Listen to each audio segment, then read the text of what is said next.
Hello बच्चों, मैं हूँ मीनाक्षी। तो गुरुकुल में आपका फिर से स्वागत है। आज हम पढ़ने वाले हैं ब्लड के बारे में। तो बिना कुछ देरी के सीधा स्टार्ट करते हैं। ब्लड। तो ब्लड सबसे पहले तो ये एक कनेक्टिव टिश्यू है। कनेक्टिव टिश्यू है। क्यों है कनेक्टिव टिश्यू? क्योंकि कनेक्टिव टिश्यू का मतलब क्या होता है?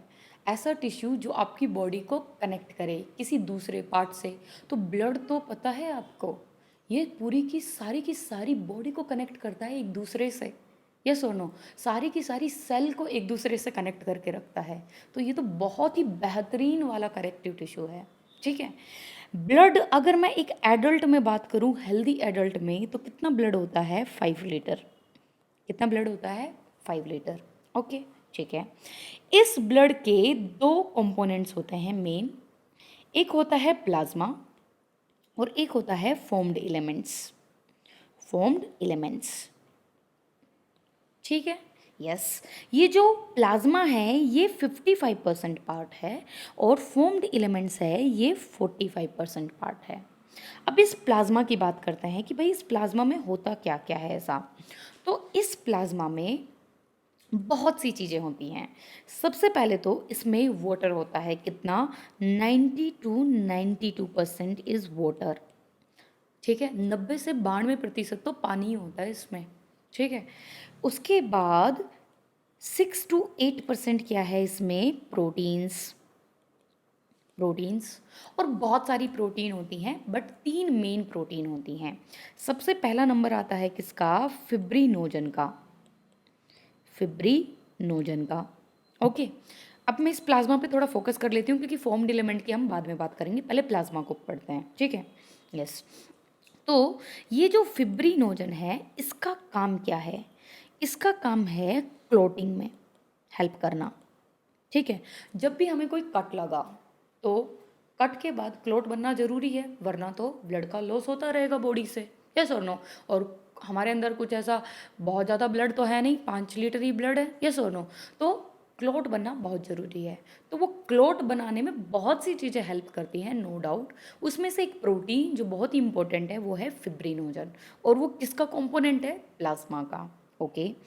दूसरी जो चीज़ इसमें प्रेजेंट है, दैट प्रोटीन, दूसरी जो टाइप की प्रोटीन है वो है आपकी ग्लोब्यूलिन। ग्लोब्यूलिन। और ये ग्लोब्यूलिन का काम क्या है? ये आपको इम्यूनिटी प्रोवाइड कर रही है। इम्यूनिटी। ठीक है। अब इस ग्लोब्यूलिन को थोड़ा समझते हैं और अच्छे से। कभी आपने एंटीबॉडी का नाम सुना है? बिल्कुल सुना होगा। तो एंटीबॉडी को हम इम्यूनोग्लोबुलिन भी बोलते हैं। यस और नो? और इम्यूनोग्लोबुलिन को कैसे रिप्रेजेंट किया जाता है? आईजी। तो ये वही ग्लोबुलिन है, immunoglobulin. The globulin which is responsible for the defence, immunity. तो उसको हम क्या बोल रहे हैं? इम्यूनोग्लोबुलिन। तो ये इम्यूनिटी प्रोवाइड करेगी या नहीं करेगी? एंटीबॉडी का काम क्या है? इम्यूनिटी प्रोवाइड करना। तो ये वो करेगी करेगी। जो थर्ड जो प्रोटीन है that is albumin. That is albumin. और इस एल्ब्यूमिन का काम क्या है? ऑस्मोटिक बैलेंस करना। ऑस्मोटिक बैलेंस का मतलब क्या है? ऑस्मोटिक टर्म देखो यूज होती है किसके लिए? वाटर से। तो इस प्लाज्मा में कितना परसेंट पानी होना चाहिए? 90 to 92। अगर पानी ज़्यादा हो गया तो क्या हो जाएगा? पानी ज़्यादा हो जाएगा तो तुम मुझे ये बताओ कि ब्लड में प्लाज्मा की अमाउंट ज़्यादा हो गई, क्योंकि पानी बढ़ा तो प्लाज्मा बढ़ा, और प्लाज्मा बढ़ा मतलब कि ब्लड का लेवल बढ़ा बॉडी में। और ब्लड किस में बह रहा है? ब्लड वेसल में। देखो, ये एक ब्लड वेसल है, मान लो ये एक ब्लड वेसल है। ओके। और यहाँ पर क्या प्रेजेंट है? ब्लड प्रेजेंट है। This is what? ब्लड। अब ये ब्लड है ना, ये एक प्रेशर क्रिएट करता है on the wall of blood vessel. ये एक प्रेशर क्रिएट करता है। इसी प्रेशर को हम क्या कहते हैं? BP, blood pressure. The pressure which is created by blood on the walls of the blood vessel, that pressure is called what? BP. अब तुम मुझे ये बताओ कि अगर मैं इस ब्लड की अमाउंट बढ़ा दूं तो प्रेशर ज़्यादा होगा या नहीं होगा? बिल्कुल होगा। तो बीपी बढ़ेगा। मतलब ब्लड बढ़ने से बीपी भी बढ़ता है। ब्लड का अमाउंट बढ़ने से बीपी भी बढ़ता है। और ब्लड का अमाउंट कैसे बढ़ सकता है? अगर ब्लड के प्लाज्मा में पानी बढ़ गया तो बीपी बढ़ जाएगा। बट बीपी ना तो बहुत ज़्यादा होना चाहिए और ना ही बहुत कम होना चाहिए, बीपी मेंटेन होना चाहिए। मतलब ये वो वाटर का लेवल है 90 टू 92%, ये भी मेंटेन होना चाहिए। अगर ये पानी बढ़ा, इस पानी की मात्रा बढ़ी, तो क्या होगा? ब्लड बढ़ेगा, बीपी बढ़ेगा नॉर्मल से। और अगर पानी बहुत ज़्यादा कम हो गया तो बीपी भी घट जाएगा। तो बीपी ना तो बहुत कम होना चाहिए ना ही बहुत ज़्यादा, जितना होना चाहिए वो हम बाद में बात करेंगे, पर वो जो नॉर्मल बीपी होता है वही मेंटेन होना चाहिए। ओके। तो ये एल्बुमिन क्या कर रही है? ऑस्मोटिक बैलेंस ये डिसाइड कर रही है, ये मेंटेन कर रही है कि ब्लड में 90 टू 92% पानी हो प्लाज्मा में। ठीक है। तो इसका बहुत बड़ा रोल होता है बीपी को मेंटेन करने के लिए। किसको मेंटेन करने के लिए? बीपी को। ठीक है, ओके। तो 90 टू 92% तो आपका वाटर हो गया, 6 टू 8% क्या होंगे? प्रोटीन। बाकी का जो 1 से 2% बचा है उसमें क्या है? बाकी के 102% पार्ट में आपके बहुत सारे आयन्स होते हैं। ठीक है। कौन कौन से ion? Sodium ion, Cl minus chloride, then potassium is there, H plus is there, HCO3 minus means bicarbonate is there, calcium plus 2 is there, है ना, etc. As well as here simple form of foods are present which are glucose होगा आप तो एक तो, फिर क्या होंगे? Amino acids and fatty acids. ठीक है, ये सिंपल फॉर्म ऑफ फूड है। तो ये भी डाउट हो सकता है कि ब्लड में फूड सिंपल फॉर्म ऐसा कैसे हो सकता है? तो सुनो, देखो, मान लो आपने खाना खाया, ओके, तो आपने चपाती खाई और दाल खाई, ओके। तो चपाती खाई मीन्स स्टार्च खाया, और स्टार्च की सिंपल फॉर्म क्या है? ग्लूकोज। और दाल मतलब प्रोटीन खाया, और प्रोटीन की सिंपल फॉर्म क्या है? Amino acid. वो आपके कहाँ पर जा रहा है? आपके एलिमेंट्री कैनाल में जा रहा है, स्टमक, इंटेस्टाइन। वहाँ पे डाइजेशन होगा, और डाइजेशन के बाद क्या होगा? ये सिंपल फॉर्म में कन्वर्ट हो जाएंगे। जो प्रोटीन है उसको बार बार तोड़ा जाएगा और अमाइनो एसिड में कन्वर्ट कर दिया जाएगा। और स्टार्च को भी बहुत ही ज़्यादा बार तोड़ा जाएगा और किस में कन्वर्ट हो जाएगा? ग्लूकोज में। तो ये सिंपल फॉर्म कहलाती हैं। अब इंटेस्टाइन के पास, या फिर हम बोल सकते हैं एलिमेंट्री कैनाल के पास, सिंपल फॉर्म ऑफ फूड है। अब वो क्या चाहती है? कि वो सब सेल को ये खाना दे दे। क्यों? क्योंकि सेल क्या कर रही हैं? सेल एनर्जी प्रोड्यूस कर रहे हैं, एटीपी बना रही हैं। सेल के अंदर क्या चल रहा है? सेल के अंदर होता है बेटा सेलुलर रेस्पिरेशन। और सेलुलर रेस्पिरेशन में क्या होगा? कि food in the presence of O2 क्या बनाता है? एटीपी, CO2, वाटर, ये सब बनता है। तो सेल के अंदर क्या बनती है? एटीपी। क्यों चाहिए सेल को एटीपी? क्योंकि सेल काम कर रही है। यस और नो? सेल काम कर रही है तो सेल को ऊर्जा तो चाहिए, तो एटीपी बन रही है। तो इस ऊर्जा को बनाने के लिए O2 चाहिए। तो O2 तो हम ब्रीदिंग तो कर रहे हैं, तो फूड भी चाहिए। तो फूड तो कहाँ पर प्रेजेंट है? एलिमेंट्री कैनाल में, क्योंकि हमने खाना खाया था। पर ये फूड तो सब सेल के पास जाना चाहिए ना। तो एलिमेंट्री कैनाल डिसाइड करती है कि उसको पता चलता है कि ये फूड तो सब सेल को चाहिए, बॉडी की हर एक सेल को चाहिए, और एलिमेंट्री कैनाल को इस फूड को सब सेल तक पहुंचाना है। तो इसको पता चलता है कि ब्लड एक ऐसी चीज़ है जो सभी की सभी सेल्स के साथ कनेक्टेड है बॉडी में। तो ये क्या करती है? ये सिंपल फॉर्म ऑफ फूड को ब्लड में डाल देगी, और ब्लड जहाँ भी जाएगा हर सेल के पास जाएगा। ठीक है। तो हर सेल के पास जाएगा तो सेल उस ब्लड से क्या ले लेगी? फूड ले लेगी। तो ब्लड में दो चीज़ें हैं, प्लाज्मा और फॉर्म्ड एलिमेंट। तो वो किस पोर्शन में प्रेजेंट है? फूड, प्लाज्मा में। इसलिए हम बोलते हैं कि simple form glucose, amino acid and fatty acids are present here. So ये तो हो गई प्लाज्मा की बात। अब हम बात करेंगे किसकी? अब हम बात करेंगे फॉर्म्ड एलिमेंट्स की। ठीक है। तो फॉर्म्ड एलिमेंट की बात यहाँ पर करते हैं हम। चलो, formed element which is 45% of your blood. Okay. पहली बात तो फॉर्म्ड एलिमेंट्स में हमें 3 चीज़ें पढ़नी होती हैं, RBC, WBC and platelets. Okay. पर उन चीज़ों से पहले मुझे आपको एक चीज़ बतानी है। क्या? सुनो, ये जो फॉर्म्ड एलिमेंट्स है, मतलब आरबीसी, डब्ल्यूबीसी, प्लेटलेट्स, ये जो फॉर्म्ड एलिमेंट है ये कहाँ पर बनते हैं? ये बनते हैं बोन मैरो में। कहाँ पर बनते हैं? बोन मैरो में। अब बात आती है ये बोन मैरो क्या है भाई? तो बोन मैरो क्या है? सुनो, लॉन्ग जो बोन होती है ना, किसकी? मैमल्स की ओनली, ठीक है, only mammals bone, amphibian bone, reptilian bone, इन सब में नहीं, ओनली मैमलियन बोन। और मैमलियन बोन भी कैसी? लॉन्ग। तो मान लो ये लॉन्ग मैमलियन बोन है, ये लॉन्ग मैमलियन बोन है, यस और नो? ओके। इसके अंदर एक स्पॉन्जी टिश्यू होता है जिसको हम बोलते हैं बोन मैरो, जिसको हम क्या बोलते हैं? बोन मैरो, ठीक है। तो जैसे बोन मैरो किसके अंदर प्रेजेंट है? जो ये ह्यूमरस है या फिर फीमर है, आपकी जो बड़ी हड्डियां होती है, लॉन्ग बोन्स होती है, और मैमल्स की, उनके अंदर जो होता है टिश्यू, उसे हम क्या कहते हैं? Bone marrow. और इस बोन मैरो में डिफरेंट डिफरेंट टाइप की सेल होती हैं, और कुछ सेल आरबीसी बनाएंगी, कुछ सेल डब्ल्यूबीसी बनाएंगी, कुछ सेल क्या बनाएंगी? प्लेटेलेट्स। समझ में आई बात? तो आरबीसी, डब्ल्यूबीसी और प्लेटेलेट्स किस में बन रही है? बोन मैरो में, ये ध्यान रखना। मतलब formed elements of blood is formed inside the bone marrow. और बोन मैरो मतलब long, it is the character of long mammalian bone, mammalian bone, ठीक है। ये जो फिंगर की जो बोन है ना, ये शॉर्ट बोन है, इसके अंदर बोन मैरो नहीं मिलेगा। आपकी जो बड़ी हड्डियां होती है, जैसे ह्यूमरस है, फीमर है, इनके अंदर बोन मैरो मिलेगा, ठीक है। अब बात करते हैं इन आरबीसी, डब्ल्यूबीसी और प्लेटेलेट्स की। तो चलो इधर लिख लेते हैं आरबीसी, डब्ल्यूबीसी, प्लेटेलेट्स को। आरबीसी, डब्ल्यूबीसी एंड प्लेटेलेट्स, ठीक है, and platelets, platelets, platelets, okay, ठीक है। आरबीसी का बेटा दूसरा नाम है, वो है इरिथ्रोसाइट, इरिथ्रोसाइट, ठीक है। डब्ल्यूबीसी का जो दूसरा नाम है उसे कहते हैं ल्यूकोसाइट, और प्लेटेलेट्स का दूसरा नाम है कौन सा? थ्रोम्बोसाइट, ठीक है, ओके। अगर मैं आरबीसी की बात करूं तो मैच्योर आरबीसी में कोई भी न्यूक्लियस नहीं होता है, इट इज नॉन न्यूक्लिएटेड,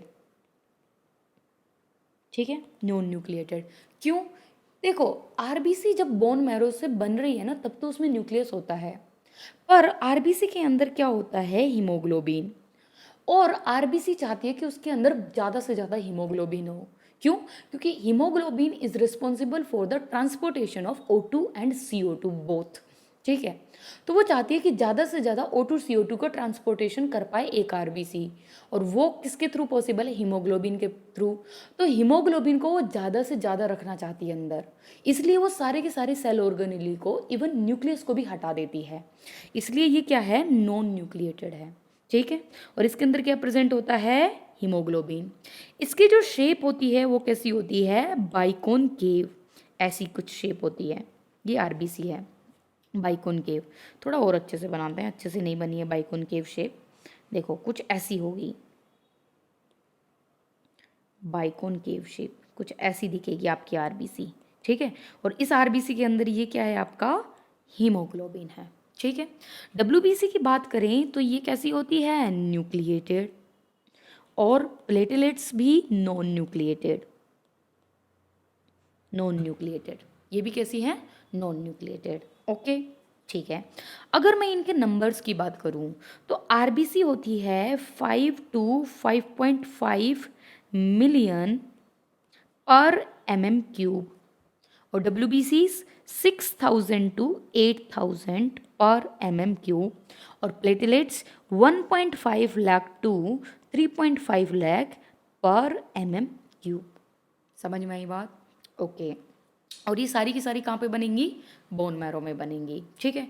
अगर फंक्शन की बात करें तो आरबीसी का फंक्शन क्या है? आरबीसी का फंक्शन है O2 एंड CO2 ट्रांसपोर्टेशन, ठीक है। O2 एंड CO2, ध्यान रखना, हम जनरली सोचते हैं कि सिर्फ O2, नहीं नहीं, CO2 ऑल्सो। WBC तो क्या प्रोवाइड करती है हमें? इम्यूनिटी। और प्लेटेलेट्स का फंक्शन क्या है? क्लोटिंग। तो फिब्रिनोजन प्रोटीन ही सिर्फ क्लॉटिंग के लिए रिस्पॉन्सिबल नहीं है, प्लेटेलेट्स भी रिस्पॉन्सिबल है। ठीक है, ओके। एक बहुत ही अच्छी चीज़ आपकी एनसीईआरटी में दे रखी है प्लेटेलेट्स के लिए, वो क्या है सुनो।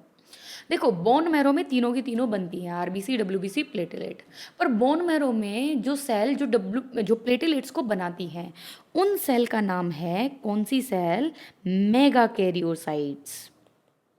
मेगा कैरियोसाइट्स कौन सी सेल है? Megakaryocyte. Megakaryocyte. Megakaryocyte किसकी? बोन मैरो की, वो प्लेटेलेट्स को बना रही है। समझ में आई बात? तो ये हो गया आरबीसी, डब्ल्यूबीसी, प्लेटेलेट। इन डब्ल्यूबीसी को और डिटेल में स्टडी करते हैं। चलो, तो डब्ल्यूबीसी देखो, डब्ल्यूबीसी दो टाइप की होती है। एक होती है ग्रेन्युलोसाइट और एक होती है ए ग्रेन्युलोसाइट। ए ग्रेन्युलोसाइट। देखो, साइट मतलब हमेशा ध्यान रखो, मैंने पहले भी कुछ लेक्चर्स में बताया है, साइट मतलब होता है सेल। ठीक है, और ग्रेन्युलो मतलब the cell which are having what? Granules. ठीक है, और ए ग्रेन्युलोसाइट, ए, ये जो ए है ना, ये बता रहा है एब्सेंस को। तो इन सेल्स में कोई भी ग्रेन्यूल्स नहीं होती।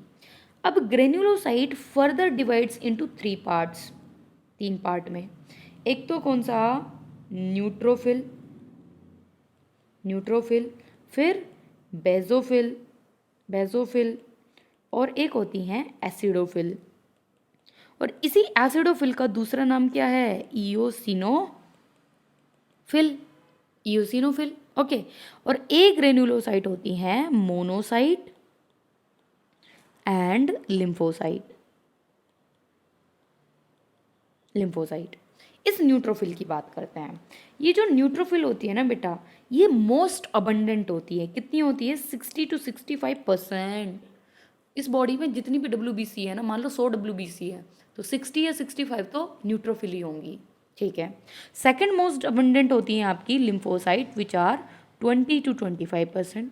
और सबसे कम होती है बेचारी बेसोफिल। कितना? 0.5 to 1%। एसिडोफिल कितनी होगी? 2 से 3% होगी। और मोनोसाइट होती है आपकी 6 to 8%। अब इनके काम की बात करते हैं। ठीक है, अच्छा चलो, इससे पहले इनके न्यूक्लियस की भी बात कर लेते हैं। पहले न्यूक्लियस पढ़ लेते हैं। चलो, तो न्यूट्रोफिल का जो न्यूक्लियस है ना, ये न्यूट्रोफिल मान लो आप, ये न्यूट्रोफिल है। इसका जो न्यूक्लियस है ना बेटा, इसमें बहुत सारे लोब्स होते हैं ऐसे। तो nucleus of neutrophil is multi lobed. अगर बेसोफिल की बात करें, मान लो ये बेसोफिल है, तो बेसोफिल का जो न्यूक्लियस होता है ना, उसमें जनरली 3 लोब होते हैं, 1, 2 और 3। एसिडोफिल के जो न्यूक्लियस है होता है, उसमें कितने लोब होते हैं? 2, बाइलोब्ड। It is bilobe. ये क्या हो गई? Neutrophil multilobed nucleus, multilobed nucleus. ये हो गई जनरली 3 लोब्ड, 3 लोब्ड। और ये कैसी हो गई? बाइलोब्ड। अगर मोनोसाइट के न्यूक्लियस की बात करें, तो इसका न्यूक्लियस, ये कैसा गंदा सा स्ट्रक्चर बन गया, इसको अच्छे से बनाते हैं यार। यस, इसका जो न्यूक्लियस होता है बेटा, ये होता है किडनी शेप्ड, ऐसा bean shaped. So we can say bean shaped और किडनी शेप्ड न्यूक्लियस। और जो लिम्फोसाइट है, इनका तो बेचारे का सीधा साधा न्यूक्लियस होता है, जैसा जनरली एनिमल सेल में होता है। कैसा? सर्क्यूलर, ऐसा सर्क्यूलर न्यूक्लियस, सर्क्यूलर, और यू कैन से राउंड। ठीक है, अब इनके फंक्शन की बात करते हैं। बहुत इंटरेस्टिंग फंक्शन है इनके, ये बहुत अच्छा अच्छा काम करती हैं। देखो, न्यूट्रोफिल क्या करती है बेटा? न्यूट्रोफिल पता है क्या करती है? न्यूट्रोफिल है फैगोसाइट्स, फैगोसाइट, फैगोसाइट। देखो, साइट मतलब फिर से सेल, और फैगो मतलब the cell which is showing what? Phagocytosis. Phagocytosis का मतलब क्या होता है? इसका मतलब होता है डायरेक्ट ईटिंग, एंगल्फिंग। तो ये सेल पता है क्या करती है? जब भी पैथोजन दिखेगा ना इनको, तो ये डायरेक्ट जाएंगी पैथोजन के पास और उसको खा जाएंगी। तो ये फैगोसाइटोसिस शो करती हैं, इसलिए इनको क्या बोलते हैं? फैगोसाइट। दूसरी फैगोसाइट है, वो है आपकी मोनोसाइट। ये भी क्या है? Phagocyte, phagocyte. इन दोनों के अलावा जो ये बेसोफिल, एसिडोफिल, लिम्फोसाइट, ये कुछ और काम कर रही हैं, पर न्यूट्रोफिल और मोनोसाइट क्या है, ध्यान रखना, बहुत इंपॉर्टेंट है, फैगोसाइट है। ठीक है, ओके।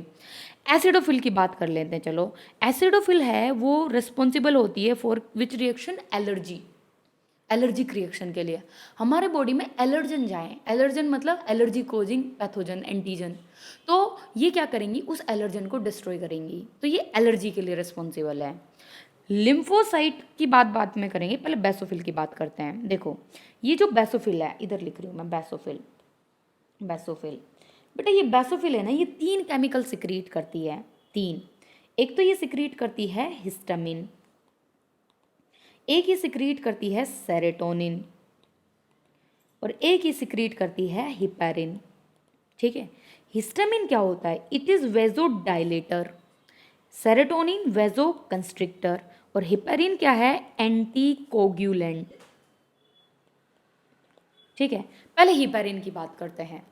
एंटी कोगुलेंट का मतलब क्या है? देखो जब ब्लड वेसल के अंदर प्रेजेंट है तब क्या ब्लड में क्लोटिंग होनी चाहिए? नहीं होनी चाहिए। जब भी कट लगा तब क्लोटिंग होनी चाहिए। तो जो क्लोटिंग फैक्टर्स होते हैं वो ब्लड में ऑलरेडी प्रेजेंट है, प्लेटलेट्स है, फिब्रिनोजन है, ये क्लोट बनाने के लिए रिस्पॉन्सिबल है। इनको बस एक चुल मची हुई है कि हम क्लोट बनवाएंगे, क्लोट बनवाएंगे, क्लोट बनवाएंगे। पर जब ब्लड वेसल के अंदर है तब क्लोट नहीं बनना चाहिए ना। तो ये हिपेरिन है, ये क्लोट बनवाने को रोक रहा है। एंटी कोगुलेंट, एंटी है किसके? कोगुलेशन के और या फिर क्लोटिंग के। हिस्टामिन की बात करें तो इट इज़ वेजो डायलेटर, वेजो मतलब वेसल्स और डायलेटर मतलब डायलेट कर देगा, ये ब्लड वेसल को ऐसे डायलेट कर देता है। और सेरोटोनिन वेजो कंस्ट्रिक्टर, ब्लड वेसल को वेजो मतलब कंस्ट्रिक्ट कर देगा। ठीक है, ओके। अब हम बात करते हैं इस लिम्फोसाइट की। लिम्फोसाइट की बात इधर ही कर लेते हैं, चलो इधर लिख लेते हैं लिम्फोसाइट। पहली बात तो आपको पता ही चल गया कि ये सेकंड मोस्ट अबंडेंट है, 20 to 20% है, इनका सर्कुलर वो है न्यूक्लियस है। लिम्फोसाइट बेटा 2 टाइप की होती है, B lymphocyte and T lymphocyte. ठीक है, B lymphocyte and T lymphocyte. और बहुत इंपॉर्टेंट बात, जो लिम्फोसाइट होती है ना, ये बेटा main part of immune system है आपका। इम्यून सिस्टम का जो मेन पार्ट है उसको हम बोलते हैं एक्वायर्ड इम्यूनिटी। ये एक्वायर्ड इम्यूनिटी के लिए रिस्पॉन्सिबल होती है। अब एक्वायर्ड इम्यूनिटी होती क्या है वो ह्यूमन हेल्थ एंड डिजीज़ वाले चैप्टर में हम पढ़ेंगे। 2 टाइप की इम्यूनिटी होती है, इन्नेट और एक्वायर्ड। तो जो एक्वायर्ड इम्यूनिटी है वो इन लिम्फोसाइट से ही मिलती है। और एक्वायर्ड इम्यूनिटी कोई छोटी मोटी चीज़ नहीं है, बहुत मेन पिलर है हमारे इम्यून सिस्टम का। तो ये लिम्फोसाइट बहुत ही ज़्यादा इंपॉर्टेंट है, सबसे ज़्यादा यही इंपॉर्टेंट है। कितने टाइप के? बी और टी। हमने इसको बी और टी क्यों बोला? सुनो, देखो बी और टी लिम्फोसाइट है तो क्या? फॉर्म्ड इलेमेंट ही ना। और सारे के सारे फॉर्म्ड इलेमेंट बनते कहाँ है? बोन मैरो में। तो ये भी बेचारी बोन मैरो में बन जाएंगी। पर जो बी लिम्फोसाइट है उसका मैच्योरेशन है वो बोन मैरो में ही हो जाएगा। वो मेच्योर्ड कहाँ पर हो जाएगी? बोन मैरो में। बट जो टी लिम्फोसाइट है ना वो बोन मैरो में मेच्योर्ड नहीं हो सकती। उसको मैच्योरेशन के लिए कहाँ पर जाना पड़ता है? थाइमस ग्लैंड में। तो उसका मैच्योरेशन कहाँ पे होगा? थाइमस ग्लैंड में। तो ये जो बी एंड टी है, नाम है, ये प्रोडक्शन की साइट के बेसिस पे नहीं दे रखे, ये मैच्योरेशन की लोकेशन के बेसिस पे दे रखे हैं। बी लिम्फोसाइट का मैच्योरेशन बोन मैरो में होता है, दैट्स वाई बी मतलब बोन मैरो। और टी लिम्फोसाइट का मैच्योरेशन होता है वो कहाँ पर होता है? थाइमस ग्लैंड में, थाइमस ग्लैंड में, इसलिए टी। तो ये जो नेम है ना, these name are not given on the basis of their location of site of production, no. These names are given on the basis of site of their maturation, कि maturation कहाँ होगा। समझ में आई बात? तो ये WBC हो गया। तो ये ब्लड है, ब्लड में हमें यही ध्यान रखना है कि भाई मेन कंपोनेंट है जो भी है, 55% तो प्लाज्मा हो गया, 45% फॉर्म्ड एलिमेंट हो गए, और प्लाज्मा में क्या है और फॉर्म्ड एलिमेंट में क्या है। ठीक है, तो ये सब अच्छे से पढ़ो क्योंकि ये बहुत ही इंपॉर्टेंट है। ये वाली चीज़ें जो भी हैं RBC WBC प्लेटलेट बार बार यूज़ होती रहती हैं, तो ये जानना हमें बहुत इंपॉर्टेंट है। बाकी की चीज़ हम नेक्स्ट क्लास में करेंगे। Thank you.